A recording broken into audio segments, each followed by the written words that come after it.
Uma boa noite a todos que nos acompanham hoje nessa conferência, nessa oportunidade de meditação no dia de Santa Mônica. Eu quero saudar de modo muito particular todas as nossas mães mônicas, que hoje também, nesta noite, estão se dedicando um pouco mais à oração. E nesse dia, e todos aqueles também que estão nos acompanhando, né, pelas redes sociais, e nesse dia de Santa Mônica, eu gostaria de partilhar com vocês esse tema da comunhão dos santos, numa perspectiva um pouco mais espiritual, né? Nesse tempo de pandemia, em que nós nos vemos aí um tanto reclusos, né? Em que a dinâmica de relacionamentos se vê um pouco mais complexa. Nesse dia de Santa Mônica, que é uma santa doméstica, né? Uma santa de casa, né, que rezou pela conversão da sua família, do seu esposo, do seu filho.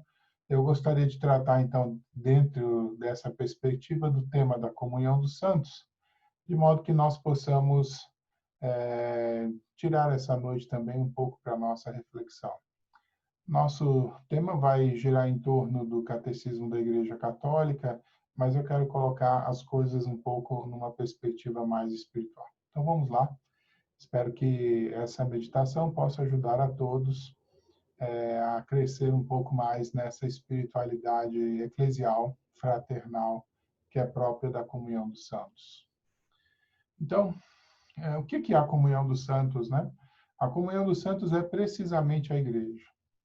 Seja a igreja que nós chamamos celeste, seja a igreja padecente, ou seja, aquela que sofre ainda purgando os seus pecados, né, na experiência do purgatório, seja a igreja militante, que é aquela que está no tempo, que está na história, que somos nós, né? Uma vez que todos os crentes formam um só corpo, o bem de uns é comunicado aos outros. E assim deve-se acreditar que existe uma comunhão de bens na igreja. Há um intercâmbio, né, espiritual. Mas o membro mais importante é Cristo, que é a cabeça. Assim, o bem de Cristo é comunicado a todos os membros. A comunicação que se faz através dos sacramentos da igreja. Como a igreja é governada por um só e mesmo Espírito, todos os bens por ela recebidos tornam-se necessariamente um fundo comum. Então, o grande patrimônio comum da igreja é o próprio Cristo. Ele, como cabeça, comunica a todo o corpo aquilo que é a sua realidade, aquilo que é a sua capacidade, aquilo que é a sua graça. Assim, todos nós temos, né, pelo Cristo, um patrimônio espiritual tremendo que recebemos dele e que podemos também intercambiar entre nós. É esse Cristo que nos vincula a todos, né? Então, é importante que nós possamos entender primeiro essa vinculação eclesial. A comunhão dos santos se dá na igreja, e o elemento vinculante, né, dessa comunhão é o próprio Cristo. A expressão comunhão dos santos tem, portanto, dois significados estreitamente ligados, né? A comunhão nas coisas santas, que nós vamos dizer sancta, e a comunhão nas coisas entre as pessoas santas, que nós vamos falar sancti. Havia uma expressão, né, na liturgia oriental, sancta sanctis, né? Ou seja, as coisas santas das pessoas santas, para as pessoas santas. O que é santo para aqueles que são santos. Assim proclama o celebrante na maior parte das liturgias orientais no momento da elevação dos santos dons, ou seja, na hora da elevação da Eucaristia, né, do que se mostra, né, a comunhão para os fiéis, né? O padre no rito oriental diz sancta sanctis, né? Ou seja, coisas santas para as pessoas santas, ou seja, aqueles que participam da comunhão eclesial. Os fiéis, sancti, são alimentados pelo corpo e sangue de Cristo, sancta, pelas coisas santas, para crescerem na comunhão do Espírito Santo, a koinonia, né, que a gente chama aí a experiência da comunhão, e a comunicarem essa, né, experiência ao mundo, né? Então, quando nós pensamos aqui, um primeiro pensamento interessante é essa vinculação nossa às coisas santas, né? Essa vinculação nossa à realidade do sagrado, para que o sagrado também nos torne sagrados, né? É importante que a gente possa fazer essa conexão.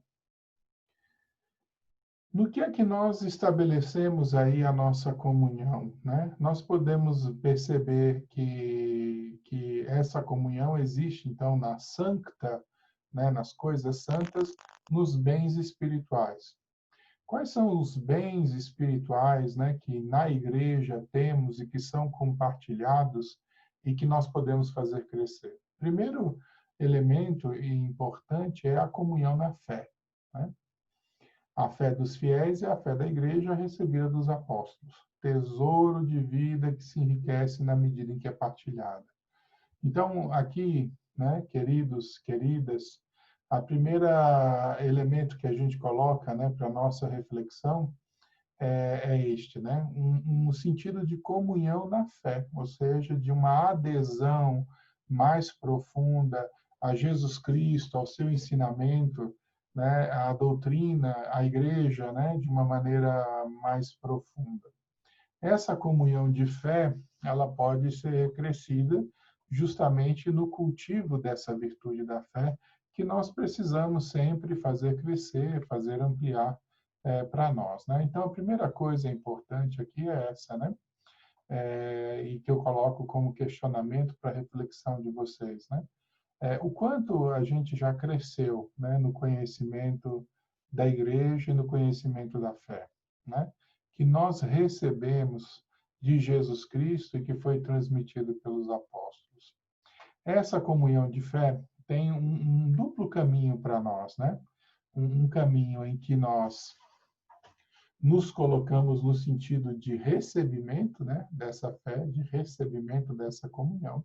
É o primeiro ponto, né? E o segundo ponto importante é o caminho da questão da comunicação da fé, ou seja, do testemunho, da partilha da fé.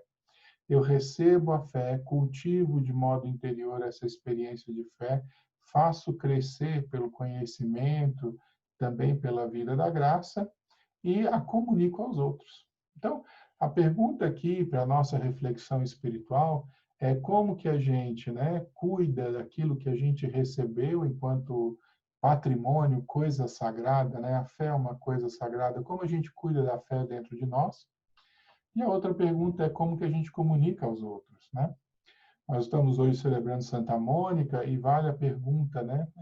Santa Mônica foi aquela que, em certo sentido, guardou a experiência da fé, e justamente porque guardou a experiência da fé, foi que permitiu, né, que a sua família, num momento dado, se convertesse, porque também foi do testemunho dela, né, que o esposo e depois também o filho, né, vieram a encontrar a experiência da conversão. Claro que Santo Agostinho, iluminado por Santo Ambrósio, né, as suas pregações, mas depois também, quando perde a sua mãe, reconhece a grandeza, né, do testemunho que ela deu, mesmo silencioso, né, no momento em que Agostinho nem queria saber nada a respeito de Deus, a respeito da vida da fé. Então, o primeiro elemento está aí, que é o elemento da fé, que nós precisamos colocar dentro desse contexto de comunhão, né? Como vai a sua fé e como também você comunica a fé, a experiência da sua família. Por isso, eu devo insistir aqui hoje a necessidade da gente fazer, né, sinalizar a nossa fé. Importante na nossa casa, né, que a gente reze, né, que a gente reze também na presença dos outros, né, que a gente viva essa dimensão da fé diante dos outros, que a gente partilhe experiência de fé, né, dentro do ambiente da nossa casa, às vezes até mesmo dentro das refeições, comunicando com serenidade, com alegria, né, essas verdades e essas belezas que nós conhecemos e que muitas vezes aí não partilhamos, né?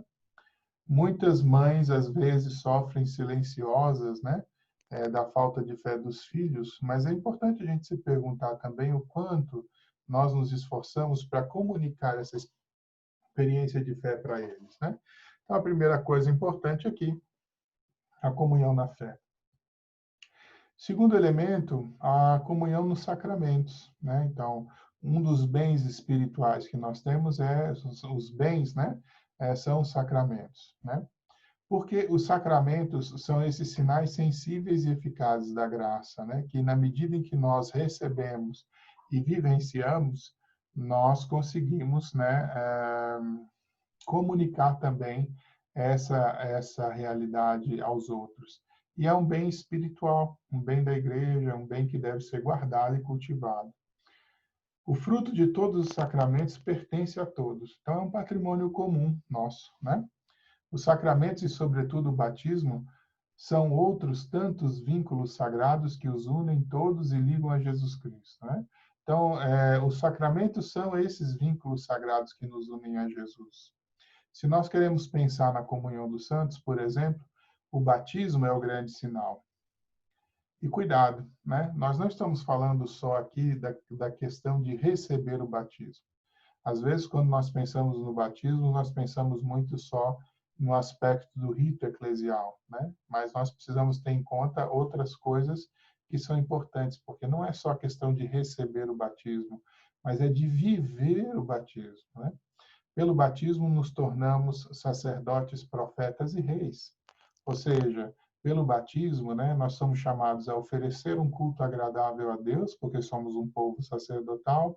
Pelo batismo somos chamados ao profetismo, ou seja, ao anúncio, né, à escuta de Deus, ao anúncio da palavra de Deus e à denúncia de tudo aquilo que não vem dele. E pelo batismo nós também fazemos parte da família divina, ou seja, chamados também à experiência da intimidade com Deus e, sobretudo, ordenados, né, para o céu, né, orientados para o céu exatamente pela graça santificante. Então, se nós olharmos para a experiência do batismo, nós podemos pensar, precisamos viver o batismo, né? Precisamos viver o batismo. Então, aqui é um elemento importante para nós, né? Então, uma primeira coisa, né? A vida, né? Batismal é um grande bem espiritual. A reconciliação, um grande bem espiritual, no qual nós também fazemos a manutenção da graça santificante em nós, tirando de nós tudo aquilo que não vem de Deus e fazendo crescer na experiência da graça a comunhão com Ele. Então, como é importante para nós cultivar a vida sacramental. Nesses tempos de pandemia, a unção dos enfermos, né? A unção que recebemos também da parte de Deus, para que nós possamos, né, nos sentir fortalecidos, né, por esse bálsamo espiritual, que não só nos anima a enfrentar as nossas enfermidades, mas que também nos prepara em sentido muito profundo para a morte. O matrimônio como orientação de vida espiritual, o sacerdócio como vinculação a Cristo cabeça, e assim todos os sacramentos, né, todos os 7 sacramentos, se colocam aqui como perspectivas de bens espirituais que nos ajudam a permanecer vinculados a Cristo e que nos ajudam a fazer crescer a comunhão entre nós. O sacramento da confirmação, com a plenitude dos dons do Espírito Santo, para que nós também possamos, né, viver a nossa vida com Deus, né? A comunhão dos santos é uma comunhão dos sacramentos. Olha que bonito diz o catecismo. O nome de comunhão pode aplicar-se a cada um deles, porque cada um deles nos une a Deus.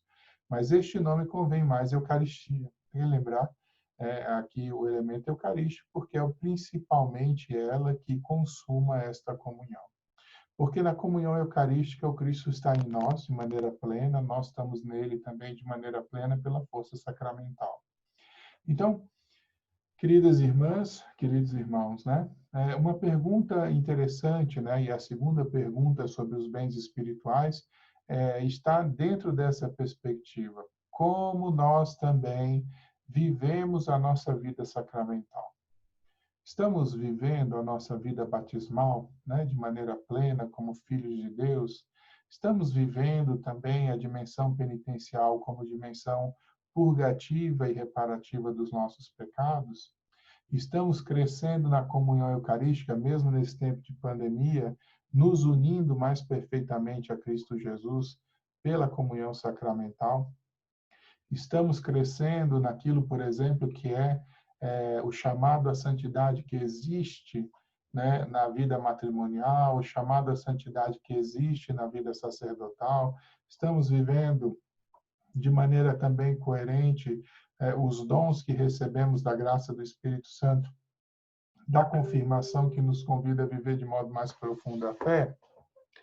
Nós estamos respondendo, né, a todas essas coisas com caridade, com responsabilidade, com carinho, com amor, né? Estamos também, se pensamos na unção dos enfermos, né, nos preparando de modo coerente para a morte, que é o grande chamado também para a experiência da comunhão com Deus, né? Então, todos os sacramentos se colocam aqui como apelo justamente para que nós, usando desses bens espirituais que são próprios da comunhão dos santos, ou seja, das coisas santas, né, para nos tornarmos santos, né? Sancta sancti, né? Coisas santas para pessoas santas, né? Então, a segunda pergunta, nesse sentido, para a nossa reflexão de hoje, vai sobre a nossa vida sacramental, né? Sobre a nossa vida de comunhão. E aqui também entra toda essa dinâmica profunda e bela que é da vida de oração, né? O quanto nós estamos, de fato, vinculados, né? Santa Mônica mesmo, né, entra dentro dessa dinâmica, porque também acompanhando o seu filho, se sente vinculada à comunidade eclesial de Milão, juntamente com Santo Ambrósio, né, que também, através da orientação do bispo, né, ela soube viver com alegria essa experiência da vida cristã, comunitária, sacramental, e através disso também atraiu o seu filho para escutar as pregações desse santo homem. Uma outra comunhão também, e aí o grande, né, elemento importante da comunhão dos santos é a comunhão da caridade, né? Na Sanctorum Communio, ou seja, na comunhão dos santos, nenhum de nós vive para si mesmo e nenhum de nós morre para si mesmo, né? Vida e morte estão orientados, então, para o outro. O outro é o caminho pelo qual nós podemos viver com plenitude essa vida que nós somos chamados a viver de fraternidade espiritual em Jesus, né? Ele que é amor, né, em sentido mais estreito, nos convida também a nos tornarmos amor no sentido de oferecer a nossa vida para a santidade dos outros. Então, a caridade, né, o amor é o chamado que nós temos também, e é o grande bem espiritual que nos relacionamentos nos permitem alcançar a vida de santidade. Veja lá o que diz a primeira carta aos Coríntios, né? Se um membro sofre, todos os membros sofrem com ele. Se um membro for honrado por alguém, todos os membros se alegram com ele. Vós sois corpo de Cristo e seus membros, cada um na parte que lhe diz respeito. Ou seja, estamos todos vinculados na caridade, né? Se alguém é elevado, né? Se eu ajudo alguém a crescer, a elevar-se, esse ajudar alguém a crescer e a elevar-se é a minha própria elevação, né? Se alguém me ajuda a crescer e a me elevar, esse crescer e elevar é também para o outro o crescer e elevar dele, né? Porque estamos vinculados por essa caridade e a ajuda mútua faz com que todos nós, né, possamos lucrar desse intercâmbio espiritual que se dá no amor, né? A caridade não é interesseira, então ela é oferta, né? O mais insignificante dos nossos atos, realizado na caridade, reverte em proveito de todos, numa solidariedade com todos os homens, vivos ou defuntos, que se funda na comunhão dos santos. É muito interessante pensar que esse intercâmbio espiritual ultrapassa a própria vida, ou seja, mesmo a nossa caridade pode ser oferecida aos nossos irmãos mortos, e mesmo os santos diante de Deus podem interceder por nós também para que nós alcancemos essa mesma realidade. Por isso estamos vinculados, né, na vida e na morte, porque na experiência da morte está a plenitude que nos vincula de modo mais perfeito a Cristo. Então há um grande intercâmbio de caridade, né? Na igreja, seja ela celeste, né? Seja ela que está ali no purgatório, seja ela que está militando aqui nesta terra. Então, nós somos convidados a participar dessa comunhão dos santos e desse intercâmbio de amor, né? que circula, né? Tanto nós oferecemos a experiência do amor, quando recebemos, como recebemos também o amor daqueles que se oferecem por nós, né? Pensando um pouco na dinâmica hoje de Santa Mônica, ela serve muito, né, de referência dessa comunhão da caridade, porque também foi o seu esforço, a sua constância, a sua coerência de vida, a sua oração continuada pela conversão da sua família, que no fim rendeu a ela, né, todas as graças que ela recebeu de conversão dos seus, né? Então, precisamos pensar nisso, né? Então, é interessante a gente se perguntar também aqui uma outra coisa, né? O pecado prejudica a comunhão. Então, quando a gente hoje, na nossa reflexão, nós podemos pensar, né? Se nós conseguimos intercambiar a graça, né, através da caridade, nós também muitas vezes podemos intercambiar a desgraça, né? Porque também as nossas ações ruins podem prejudicar e escandalizar os outros, né? Nós estamos vendo aí na mídia, né, tanta gente falando de uma coisa que nem comprovada está ainda, né? Mas olha o escândalo que causa quando às vezes um sacerdote, né, é colocado em questão em relação aos bens, em relação à dimensão eclesial, né? Todo o corpo sofre, todos nós sofremos, né? Ao mesmo tempo, quando alguém é percebido dentro do seu universo de santidade, todos nós também lucramos com essa experiência de santidade. Então, é importante que a gente possa viver, né, todas essas questões em Deus e que a gente possa crescer também nessa comunhão com Ele. O sino está tocando, o sino é voz de Deus, né? Então, a gente também vai acolhendo aí também os chamados, né, das nossas vidas de oração e seminário. Mas, de todas as maneiras, hoje, nós queremos colocar também essa questão, queremos também colocar essa pergunta para todos vocês, né? O quanto, de fato, nós crescemos na caridade, o quanto, de fato, revisamos as nossas ações no sentido de um crescimento espiritual de todos, e o quanto também, né, nós precisamos corrigir os nossos pecados para que eles não sejam prejuízos, né, para os mais frágeis, para que eles não causem escândalo aos mais fragilizados na experiência de fé. Vimos lá, então, as 3 comunhões, né? Vamos voltar um pouquinho aqui. Comunhão na fé, ou seja, na doutrina, no ensinamento, no testemunho aqui, né? A comunhão na fé, em que a gente cuida da fé em nós e que a gente também oferece essa fé para os outros, partilha. A comunhão nos sacramentos, que são os grandes bens espirituais de santidade na vida da igreja, e a comunhão na caridade, né, que enriquece a todos na medida em que nos oferecemos uns aos outros a modo de Cristo para a redenção de todos. Nesse aspecto de vida, nós podemos também comentar um pouquinho sobre a comunhão entre a igreja, né, do céu e da terra. E aqui a gente pode falar um pouco da intercessão dos santos. É muito bonito quando a gente pensa que nós estamos aí com o movimento das Mães Mônicas, né? Em que nós procuramos imitar, né, o exemplo de Santa Mônica na oração pela conversão das nossas famílias e no testemunho nosso também, para que as nossas famílias se tornem santas. Mas a gente também, nesse sentido, ao pedir a intercessão de Santa Mônica, nós estamos usando desse intercâmbio espiritual. A intercessão dos santos, né? Os bem-aventurados, estando mais intimamente unidos com o Cristo, consolidam mais firmemente a igreja na santidade. Então, a igreja, né, na medida em que temos os santos, se torna mais forte na medida em que vamos vinculando, né, cada vez mais as pessoas à santidade de Cristo, né? Eles não cessam de interceder a nosso favor diante do Pai, apresentando os méritos que na terra alcançaram, graças ao mediador único entre Deus e os homens, Jesus Cristo.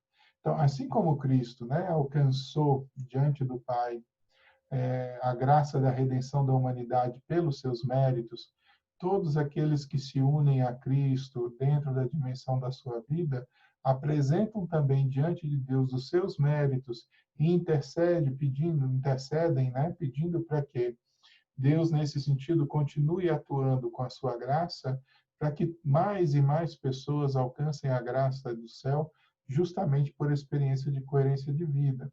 Então, os santos são intercessores, apresentando diante de Deus os seus méritos, ou seja, as suas credenciais, junto com Cristo, pedindo pela redenção do mundo, né? A nossa fraqueza é, assim, grandemente ajudada pela sua solicitude fraterna. Então, para nós na igreja, né, nós não temos o problema dos evangélicos nesse sentido, porque para nós na igreja a intercessão dos santos é um movimento natural, porque se estamos todos unidos e o objetivo de todos unidos em Cristo é a redenção do mundo, nada mais coerente, né, de que aqueles que estejam mais próximos do Cristo intercedam por aqueles que ainda não estão e ajudem aqueles que ainda não estão, né, a alcançar os elementos necessários para se chegar lá, né? Então, as pessoas argumentam, mas não é melhor então pedir direto a Jesus Cristo, não é Ele o Senhor e tudo? Claro, Jesus Cristo é o Senhor e Ele é o Redentor, né? Ao mesmo tempo, nós não devemos ignorar e, pelo contrário, devemos nos alegrar que existem tantos outros que, seguindo Jesus Cristo, alcançaram a graça do céu e que, por conta disso, podem colaborar também com a nossa redenção. Então, nós contamos com a intercessão dos santos, sobretudo aqui, né, nesta nosso movimento, contamos com a intercessão de Santa Mônica, né, cujo grande mérito é justamente o cuidado familiar, né, cujo grande mérito é a intercessão pela santidade de sua família, que é o que inspira também o nosso movimento a rezar, né, pelos filhos, pelas filhas e pelos filhos prediletos que são os sacerdotes, né? Então, a gente fala da intercessão, né, dos santos e falamos também com a comunhão com os santos, né? Não é só por causa do seu exemplo que veneramos a memória dos bem-aventurados, mas ainda mais para que a união de toda a igreja no Espírito aumente com o exercício da caridade fraterna. Então, o exercício da caridade fraterna cresce também na medida em que nós buscamos a experiência do exemplo dos santos, imitando as suas virtudes e nos vinculando também com ele, de modo que todos nós nos sintamos inspirados, né, pelos exemplos a realizarmos também as grandes obras de caridade. Pois assim como a comunhão cristã entre os cristãos, ainda peregrinos, nos aproxima mais de Cristo, ou seja, o nosso esforço aqui entre nós nos aproxima de Cristo, assim também a comunhão com os santos nos une a Cristo. Ou seja, se nós nos vinculamos na devoção a um santo, não estamos nos vinculando só a um santo, estamos nos vinculando através da devoção a esse santo, estamos nos vinculando a Cristo também, de quem procedem, como fonte e cabeça, toda a graça e a própria vida do povo de Deus. Então, através dos santos, nós também chegamos a Cristo, né? Por isso, seguindo o exemplo de Santa Mônica e pedindo a ela o seu auxílio, nós estamos, né, pedindo ao Cristo que venha em auxílio das nossas fraquezas. Então, nesse sentido, como vai também, né? E aí outra pergunta, como vai a nossa comunhão, né, com Jesus? Como vai a nossa comunhão com os santos? Como vai a nossa devoção no sentido de imitação do exemplo dessa, né, que nós estamos cultuando hoje, que é Santa Mônica, né? Será que nós vivemos uma vida que corresponde também a essa realidade da graça? Há uma correspondência nesse sentido? É o que nós também hoje queremos nos questionar, né? Fazer crescer em nós o amor e o respeito pelos santos nos ajuda a viver também mais perfeitamente essa experiência de graça.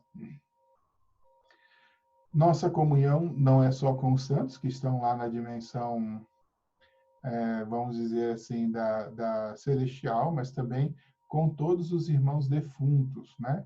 E aqui a nossa caridade na igreja militante também pode nos colocar em vista dos bens daqueles que ainda padecem, mesmo depois de mortos, e que precisam também do nosso auxílio. Por isso nós veneramos a memória, né, dos falecidos, por isso nós rezamos por aqueles que morreram, de modo que através dos nossos exercícios espirituais aqui, eles também possam alcançar as graças lá.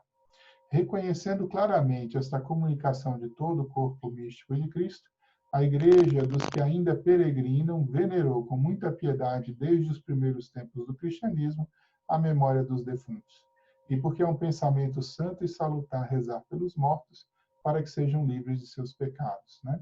A memória dos fiéis defuntos é muito querida à igreja, né? Nós rezamos, lembramos no sétimo dia, lembramos no mês, lembramos no ano, e também muitas vezes visitamos, né, no dia de finados, né, os túmulos como forma de memória também dos fiéis que faleceram, que estão aí na espera, né, do fim dos tempos, né? Então nós também vivemos essa dimensão de espera dos fins dos tempos juntos, né?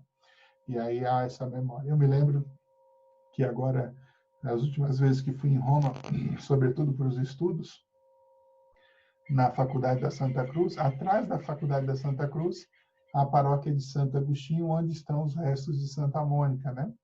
No altar lateral, a gente pode visitar lá e rezar no altar onde estão ali os restos de Santa Mônica, né?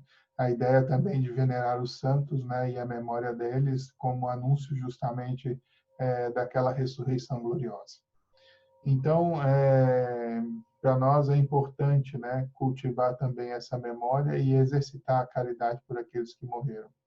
E porque é um pensamento santo e salutar rezar pelos mortos para que sejam livres dos pecados, como está lá no texto de Macabeus, né, já ainda no Antigo Testamento. Por eles ofereceu também sufrágios, né, diz a Lumen Gentium, número 50, falando do papel de Cristo sacerdote, né? A nossa oração por eles pode não só ajudá-los, mas também tornar mais eficazes a sua intercessão em nosso favor. Por isso, queridos, todos os nossos esforços de caridade, todos os nossos esforços de espiritualidade oferecidos aos fiéis defuntos são também um intercâmbio de graça para a santificação da nossa família. Então é interessante a gente rezar pelos nossos familiares, né, vivos, mas também não deixar de lembrar dos nossos familiares falecidos, né, oferecendo também sacrifícios espirituais para a redenção deles, né? Então nessa comunhão da Igreja entre o céu e a terra, tanto estamos vinculados aos santos, como também recordamos os fiéis defuntos, oferecendo sacrifícios agradáveis a Deus, de modo que eles também possam lucrar, através do nosso esforço, dessa graça de redenção e de remissão dos pecados. Então, também, né, pensem um pouco nisso, né, que a nossa intercessão não é só em relação àquelas pessoas com que nós estamos convivendo aqui, mas nós também podemos interceder e rezar por aqueles que já faleceram. Bom, acho que está bem por aqui, porque eu não quero também me estender muito. Gostaria de deixar essa reflexão para vocês sobre o tema da comunhão dos santos e espero que com essa reflexão vocês possam aproveitar ainda, né, o resto da noite de hoje para refletir justamente sobre essa vinculação com a igreja, né, e como nós podemos nos vincular cada vez mais com a igreja, como nós podemos vincular também a nossa família, né, a essa experiência de Deus, a exemplo de Santa Mônica, né? Cultivar, queridos irmãos e irmãs, a comunhão de fé, né? A comunhão nos sacramentos, a comunhão na caridade, que são as coisas santas. Cultivar também a comunhão com as pessoas santas, né? Sejam aqueles exemplos que nós temos em vida, que estão aqui conosco, sejam os exemplos do céu, né? Sancta e sancti, né? As coisas santas e as pessoas santas. Cultivar isso dentro do nosso contexto e aproveitar desse intercâmbio espiritual que existe entre o céu e a terra para que nós tenhamos sempre mais vida e vida em plenitude, né? Espero que possa ter ajudado um pouco a reflexão de vocês. Pensem, né, como vocês estão em relação a essas coisas, a essas questões, né? Façam aí, de repente, uma regrazinha de vida, né? Uma proposta sobre como posso melhorar, né? Naquilo que são o uso, né?